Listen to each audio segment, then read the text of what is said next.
ଆସନ୍ତୁ ଆମ୍ଭେମାନେ ଜାଣିବା। ମୁଁ ଆପଣମାନଙ୍କୁ ଆଜି ଏକ ପ୍ରସଙ୍ଗରେ ରଖିବାକୁ ଯାଉଛି। ଆମମାନେ ପାଇପାରିବା ଜନ ଲିଖିତ ସୁସମାଚାର 16 ଅଧ୍ୟାୟ 21 ପଦରେ ଲେଖାଯାଏ, ପ୍ରସବ ସମୟ ଉପସ୍ଥିତ ହେଲେ ସ୍ତ୍ରୀ ଲୋକ ଦୁଃଖ ପାଏ, କିନ୍ତୁ ସେ ସନ୍ତାନ ପ୍ରସବ କଲା ଉତ୍ତାରେ ଜଗତରେ ଜଣେ ମାନବ ଜନ୍ମଗ୍ରହଣ କଲା। ଏହି ଆନନ୍ଦ ଯୋଗୁଁ ଆଉ କଷ୍ଟ ସ୍ମରଣ କରେ ନାହିଁ। ଆମମାନେ ଦେଖୁଛୁ ଯେ ସ୍ତ୍ରୀ ଲୋକମାନଙ୍କ ବିଷୟରେ, ସେମାନେ ଯେତେବେଳେ ଗର୍ଭବତୀ ହୋଇଥାନ୍ତି ସେହି ସମୟରେ ପୁତ୍ର ପ୍ରସବ କରିବା ସମୟରେ ବହୁତ ଦୁଃଖ କଷ୍ଟ ଯନ୍ତ୍ରଣା ସହ୍ୟ କରିଥାନ୍ତି।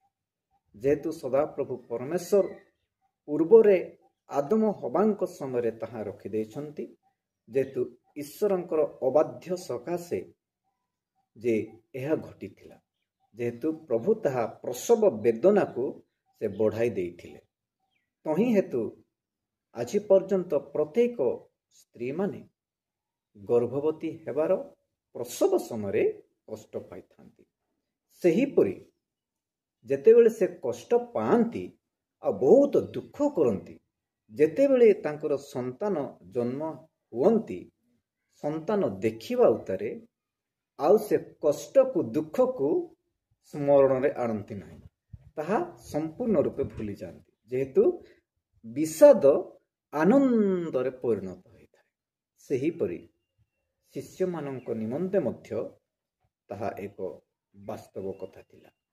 ଯେହେତୁ ଯୀଶୁଖ୍ରୀଷ୍ଟ ଯେତେବେଳେ ଶିଷ୍ୟମାନଙ୍କ ସହିତ 3.5 ବର୍ଷ ରହିଲେ, ଅନେକ ଆଶ୍ଚର୍ଯ୍ୟ କାର୍ଯ୍ୟ କଲେ, ଶିଷ୍ୟମାନେ ଦେଖିଲେ, ଶିଷ୍ୟମାନଙ୍କ ସମେତ ତାହା ସମସ୍ତେ ମିଶିକି କରିଲେ।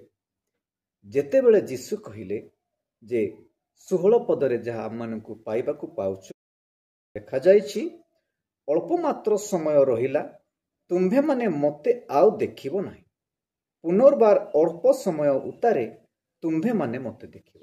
ଶିଷ୍ୟମାନେ ଆଶ୍ଚର୍ଯ୍ୟ ହେଇଥିଲେ, ଯେହେତୁ ଅଳ୍ପ ସମୟ ମାତ୍ର ରହିଲା, ତୁମ୍ଭେମାନେ ମୋତେ ଦେଖିବ ନାହିଁ, ପୁଣି ଅଳ୍ପ ସମୟ ଉତ୍ତାରେ ତୁମ୍ଭେମାନେ ମୋତେ ଦେଖିବ।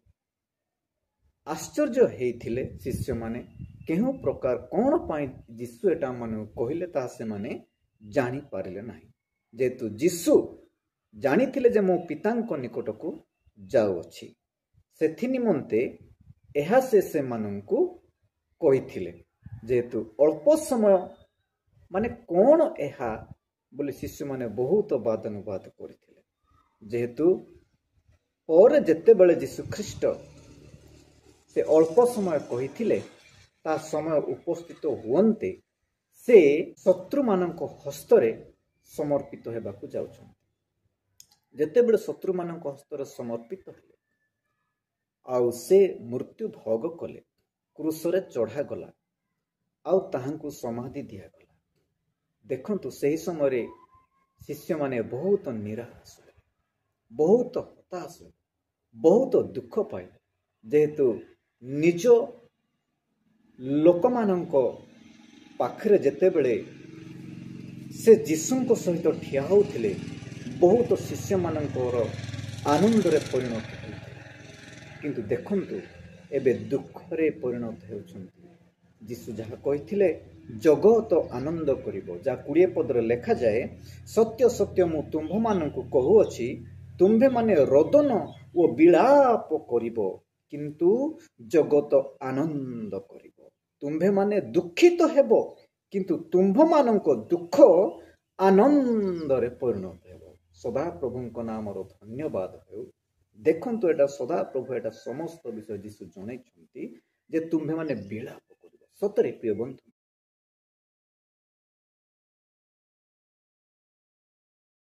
ପ୍ରଭୁଙ୍କର ଶିଷ୍ୟମାନେ, ଯୀଶୁଙ୍କର ଶିଷ୍ୟମାନେ ଯେତେବେଳେ ଯୀଶୁଙ୍କୁ ଶତ୍ରୁମାନଙ୍କ ହସ୍ତରେ ସମର୍ପିତ କରାଗଲା, ସେହି ସମୟରେ ବହୁତ ଦୁଃଖରେ ଭାଙ୍ଗି ପଡ଼ିଲେ, ବହୁତ ଦୁଃଖ ପାଇଲେ, ବହୁତ କଷ୍ଟ ହୃଦୟରେ ତାଙ୍କୁ ବହୁତ ବାଧିଗଲା। ଯେହେତୁ ଯୀଶୁଙ୍କୁ ଆଉ ଦେଖିପାରୁନାହାନ୍ତି, ଆଉ ସେହି ସମୟରେ ଯୀଶୁଙ୍କୁ ଯେଉଁମାନେ ଗ୍ରହଣ କରିଥିଲେ ସେମାନଙ୍କୁ କଷ୍ଟ ଦିଆହେଉଛି, ତାଡ଼ନା ଦିଆଯାଉଛି, ଯାହାକି ଏବେ ମଧ୍ୟ ତାହା ଚାଲିଅଛି। କିନ୍ତୁ ଯେତେବେଳେ ସେମାନେ ଲୁଚି ଲୁଚି ନିଜ ଗୃହରେ ମଧ୍ୟ ରହିଲେ, ଯେହେତୁ ଅନେକ କଷ୍ଟ ପାଇବା ହେତୁ ସେହି ସମୟରେ ବହୁତ ସେମାନେ ଦୁଃଖ କରିଛନ୍ତି। କିନ୍ତୁ ଯୀଶୁ କହିଥିଲେ, ଆଉ ତୁମ୍ଭମାନଙ୍କର ଦୁଃଖ ଆନନ୍ଦରେ ପରିଣତ ହେବ। ଆଉ କିଛି ସମୟ ମୋତେ ଦେଖିବ, ଆଉ ଅଳ୍ପ ସମୟ ପରେ ମୋତେ ଦେଖିବ ନାହିଁ। ଯେତେବେଳେ ଯୀଶୁ ସମାଧି ଦିଆଗଲା, ପୁନର୍ବାର ପ୍ରଥମ ଦିବସର ଯେତେବେଳେ ପ୍ରତ୍ୟୁଷରେ ମଗ୍ଦଲିନୀ ମରିୟମ ଆଉ ଜନ ପିତର ଦେଖିବାକୁ ଯାଉଛନ୍ତି ସମାଧିରେ, ଯୀଶୁ ସେଠାରେ ଆଉ କିଛି ଦିନ ଭିତରେ ଯୀଶୁ ପ୍ରତ୍ୟେକ ଶିଷ୍ୟମାନଙ୍କୁ ଆଉ ଦର୍ଶନ ଦେଉଛନ୍ତି। ଯେତେବେଳେ ସେମାନେ ଗୃହ କୋଠରୀରେ ଅଛନ୍ତି, ସେହି ସମୟରେ ଯୀଶୁ ତାଙ୍କୁ ଦର୍ଶନ ଦେଉଛନ୍ତି। ଆଉ ସେହି ସମୟରେ ସମସ୍ତଙ୍କର ଆନନ୍ଦ ଭୟଙ୍କର ଭାବରେ ଆନନ୍ଦ ଖେଳିଥିଲା। ସେହି ପ୍ରକାର ଯୀଶୁ ସେଥିପାଇଁ କହିଥିଲେ, ତୁମ୍ଭମାନଙ୍କର ବିଷାଦ ଆନନ୍ଦରେ ପରିଣତ ହେବ। ଆଉ ତୁମେମାନେ ଅଳ୍ପ ସମୟ ମୋତେ ଦେଖିବ, ଆଉ ଅଳ୍ପ ସମୟ ଦେଖିବ।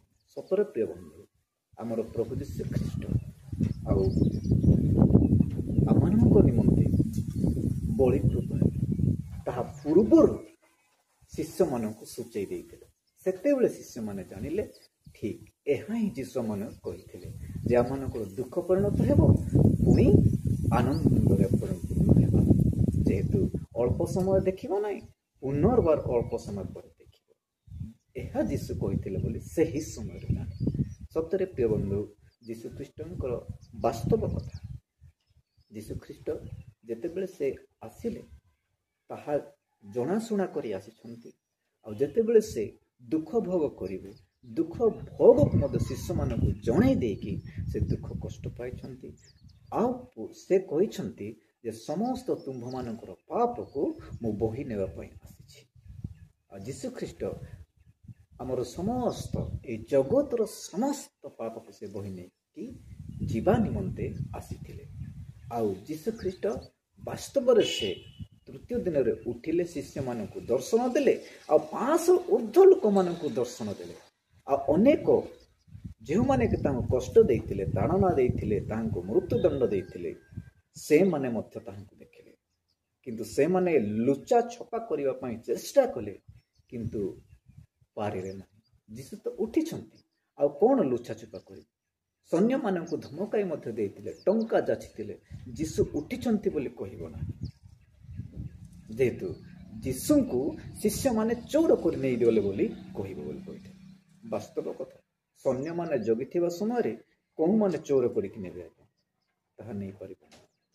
ଦେଖନ୍ତୁ, ପ୍ରଭୁ ଯୀଶୁ ଖ୍ରୀଷ୍ଟ ସ୍ୱୟଂ ପରମେଶ୍ୱର ଅଟନ୍ତି। ସତ୍ୟ ବାସ୍ତବରେ ପରମେଶ୍ୱର ହେଇଥିବାରୁ ସେ ଜଗତରେ ଆସିଲେ, ମୃତ୍ୟୁ ଭୋଗ କଲେ, ନିଜେ କହି ମୃତ୍ୟୁ ଭୋଗ କଲେ। ଆଉ ତୁମର ପାପକୁ ମୁଁ ନେଇକି ଯାଉଛି ବୋଲି ସେ ନିଜେ ବଳିକୃତ ହେଲେ। ଆଉ ପୁନର୍ବାର ପରମେଶ୍ୱର ହେବାରୁ ସେ ଉଠି ଅଛନ୍ତି। କୋଉ ପରମେଶ୍ୱର ମଧ୍ୟ ଏହି ଜଗତରେ ଉଠି ନାହାନ୍ତି। କୋଉ ପରମେଶ୍ୱର ମଧ୍ୟ ଏହି ଜଗତରେ ଆସି ମରି ଯାଇକି ଉଠି ନାହାନ୍ତି। ଯୀଶୁ ଖ୍ରୀଷ୍ଟ ପୁନରୁତ୍ଥାନ କରିଅଛନ୍ତି। ଏହା ନେଇ ଗର୍ବିତ ହୋଇ ପ୍ରତ୍ୟେକ ଖ୍ରୀଷ୍ଟିଆନ ମାନେ ପ୍ରଭୁ ଯୀଶୁ ଖ୍ରୀଷ୍ଟଙ୍କ ନିଜର ତ୍ରାଣକର୍ତ୍ତା ରୂପେ ଗ୍ରହଣ କରି ବିଶ୍ୱାସ କରନ୍ତି। ଆମମାନେ ଅଧିକ ଶିକ୍ଷାରେ ଯିବା ନାହିଁ। ପ୍ରଭୁଙ୍କର ଏହି ଅଳ୍ପ ଶିକ୍ଷା ଉପରେ ପ୍ରଭୁ ଆମମାନଙ୍କୁ ପ୍ରତ୍ୟେକଙ୍କୁ ଅନୁଗ୍ରହ, ଭରସା, ଶାନ୍ତି, ପ୍ରେମ, ଦୟା ପ୍ରତ୍ୟେକଙ୍କ ଠାରେ ବର୍ତ୍ତୁ। ଆମେ